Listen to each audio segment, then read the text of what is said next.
दीजिएगा और लाइक का बटन दबा दीजिए। क्या आप जानते हैं कि भारत को सोने की चिड़िया बनाने वाला असली राजा कौन था? Any guess? कौन था वो राजा जिसके राजगद्दी पर बैठने के बाद उनके श्रीमुख से देववाणी ही निकलती थी और देववाणी से न्याय होता था? कौन था वो राजा? अभी तक कुछ याद आया, कुछ पता है, नाम सुना है, या अकबर बिरबल की खिचड़ी में ही रह गए? जिसके राज्य में अधर्म का संपूर्ण नाश हो गया था, कौन था वो राजा? महाराज विक्रमादित्य। बड़े ही दुख की बात है कि महाराज विक्रमादित्य के बारे में देश के लगभग शून्य बराबर ज्ञान है। नहीं पता ना? जिन्होंने भारत को सोने की चिड़िया बनाया था और स्वर्णिम काल लेकर आए थे। दोस्तों, उज्जैन के राजा थे गंधर्व सेन, जिनके 3 संतानें थी। नाम नहीं पता होगा। सबसे बड़ी लड़की थी मैनावती, उससे छोटा लड़का था जिसका नाम था भृतहरि, और सबसे छोटा वीर विक्रमादित्य। नहीं पता होगा। विक्रम की माता का नाम क्या था? सौम्य दर्शन, जिन्हें वीरमती और मदन रेखा भी कहते थे। बहन मैनावती की शादी थारा नगरी के राजा पदम सेन के साथ कर दी, जिनके एक लड़का हुआ जिनका नाम था गोपी चंद। आगे चलकर गोपी चंद ने श्री ज्वालेंद्र नाथ जी से योग दीक्षा ले ली और तपस्या करने जंगलों में चले गए। फिर मैनावती ने भी श्री गुरु गोरक्षनाथ जी से योग दीक्षा ली थी। अब कुछ सिमिलर आ रहा होगा। आइए, इतनी जल्दीबाजी क्या है, ध्यान से सुनते जाइए। शेयर का बटन दबा दीजिएगा। दोस्तों, विक्रमादित्य उज्जैन के राजा थे जो अपने ज्ञान, वीरता और उदारशीलता के लिए प्रसिद्ध थे। उन्होंने पूरे एशिया पर अपना शासन व्यवस्थित किया था। अरब पर इनके शासन का प्रमाण सायर उल ओकुल ग्रंथ के पृष्ठ संख्या 315 से मिलता है। आप उस ग्रंथ के पन्नों को पलटिए। इस ग्रंथ की रचना अरबी कवि जरहाम कितनोई ने की है। यह ग्रंथ वर्तमान में इस्तांबुल शहर के प्रसिद्ध पुस्तकालय मकतबे सुल्तानिया में स्थित है। सम्राट विक्रमादित्य ने शकों को पराजित किया था। उनके पराक्रम को देखकर ही उन्हें महान सम्राट कहा गया और उनके नाम की उपाधि कुल 14 भारतीय राजाओं को दी गई। उपाधि समझते हैं आप?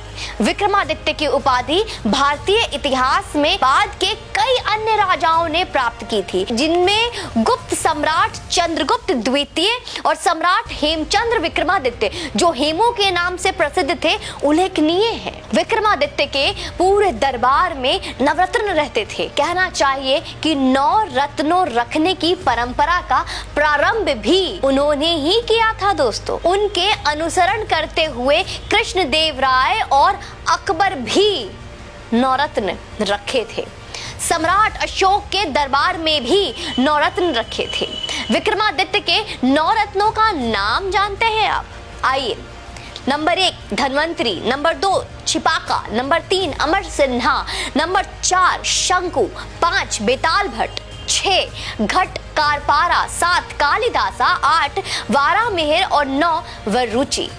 महाकवि कालिदास की पुस्तक ज्योतिर्विद भरण के अनुसार उनके पास 30 मिलियन सैनिकों, 100 मिलियन विभिन्न वाहनों और 25,000 हाथी और 400,000 समुद्री जहाजों की एक सेना थी। दोस्तों, कहते हैं कि उन्होंने ही विश्व में सर्वप्रथम 1700 मील की विश्व की सबसे लंबी सड़क बनाई थी, जिसके चलते विश्व व्यापार सुगम हो चला था। आसान, बहुत इजी। आज ये देश और यहाँ की संस्कृति केवल विक्रमादित्य के कारण अस्तित्व में है। इस बारे में ज्ञात है आप? अशोक मौर्य ने बौद्ध धर्म अपना लिया था। शायद ये इतिहास के किताबों में भी पढ़ाया गया था और बौद्ध धर्म बनकर 25 साल राज किया था। भारत में तब सनातन धर्म लगभग समाप्ति पर आ गया था। दोस्तों, जी हाँ, आप बहुत चौंक रहे होंगे सुनकर कि मैं क्या कह रही हूँ। देश में बौद्ध और अन्य हो चुके थे। रामायण और महाभारत जैसे ग्रंथ खो गए थे, बिल्कुल खोने से लग गए थे। महाराज विक्रम ने ही पुनः उनकी खोज करवाकर उसे स्थापित किया। विष्णु और शिव जी के मंदिर बनवाए और सनातन धर्म की फिर से संरक्षण किया, बचाया। विक्रमादित्य के 9 रत्नों में से एक कालिदास ने अभिज्ञान शाकुंतलम लिखा। अभिज्ञान शाकुंतलम का नाम शायद कुछ सनातनियों ने पहले भी सुन रखा होगा, जिसमें भारत का इतिहास है। अन्यथा भारत का इतिहास कहा क्या मित्रों? हम भगवान कृष्ण राम को ही खो चुके थे। हमारे ग्रंथ ही भारत में खोने के कगार पर आ गए थे। बहुत चौंकाने वाली बात बता रही हूं मैं आपको। उस समय उज्जैन के राजा भृतहरि ने राज छोड़कर श्री गुरु गोरक्षनाथ जी के योग की दीक्षा ले ली और तपस्या करने जंगलों में चले गए और अपना सारा राज अपने छोटे भाई विक्रमादित्य को सौंप दिया। वीर विक्रमादित्य भी श्री गुरु गोरक्षनाथ जी से गुरु दीक्षा लेकर राजपाट संभालने लगे। और आज उन्हीं के कारण, हाँ मैं फिर से बार बार दोहराऊंगी, आज उन्हीं के वजह से, उन्हीं के कारण सनातन धर्म बचा हुआ है। हमारी संस्कृति, हमारा धरोहर बची हुई है। Our heritage, our culture is still safe because of him। महाराज विक्रमादित्य ने केवल धर्म ही नहीं बचाया है, उन्होंने देश को आर्थिक तौर पर सोने की चिड़िया बनाई। उनके राज को ही भारत का स्वर्णिम राज कहा जाता है दोस्तों।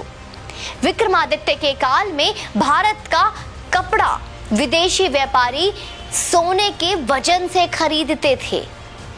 एक वो वक्त था, भारत में इतना सोना आ गया था, इतना अधिक सोना था कि वो सोना नहीं, गोल्ड। सब लोग सो जाओ, गोल्ड। विक्रमादित्य काल में सोने के सिक्के चलते थे। आप गूगल इमेज कर विक्रमादित्य के सोने के सिक्के देख सकते हैं कि किस तरह के सोने के सिक्के उस वक्त होते थे, किस तरह के सोने के सिक्के पाए जाते थे उनके काल में। कैलेंडर जो विक्रम संवत लिखा जाता है वह भी विक्रमादित्य का स्थापित किया हुआ है। हमें उसे फिर से लाना है। आज जो भी ज्योतिष गणना है, जैसे हिंदी संवत, वार, तिथियां, राशि, नक्षत्र, गोचर आदि, उन्हीं की रचना है। वे बहुत ही पराक्रमी, बलशाली और इतना ही नहीं, बहुत ही बुद्धिमान राजा थे।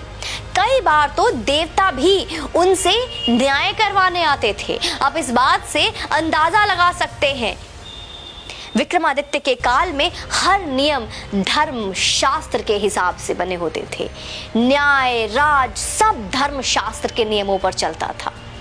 आप इससे उनका छवि अपने मस्तिष्क में खुद निर्माण कर सकते हैं। विक्रमादित्य का काल प्रभु श्री राम के राज के बाद सर्वश्रेष्ठ माना गया है, जहां प्रजा धनी थे, जहां प्रजा खुश थे और धर्म पर चलने वाले थे। बड़े दुख की बात है कि भारत के सबसे महानतम राजा विक्रमादित्य के बारे में हमारे विद्यालयों में, स्कूलों में, कॉलेजों में कहीं कोई स्थान नहीं है। कोई उचित स्थान ही नहीं दिया गया उन्हें। देश को अकबर, बाबर, औरंगजेब जैसे दरिंदों और आक्रांताओं का इतिहास पढ़ाया जा रहा है। उन्हें महान बता। इस वीडियो को अधिक से अधिक शेयर करें। हर उस योगी समर्थक तक भी पहुंचाइए जो योगी जी का खुद को प्रशंसक बताते हैं। हम भी तो देखें कि कितना जानते हैं आप योगी आदित्यनाथ के बारे में और कितना चाहते हैं आप कि इतिहास का वो सच जो हम तक आज तक पहुंचा ही नहीं, वो किस तरह से सनातनियों के पास पहुंचना चाहिए।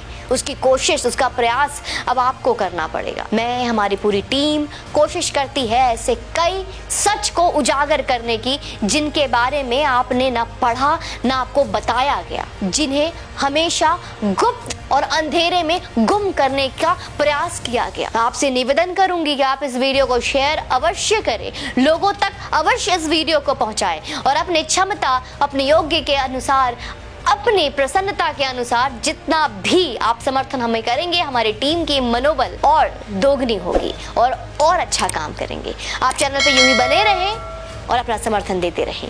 जय हिंद, वंदे मातरम।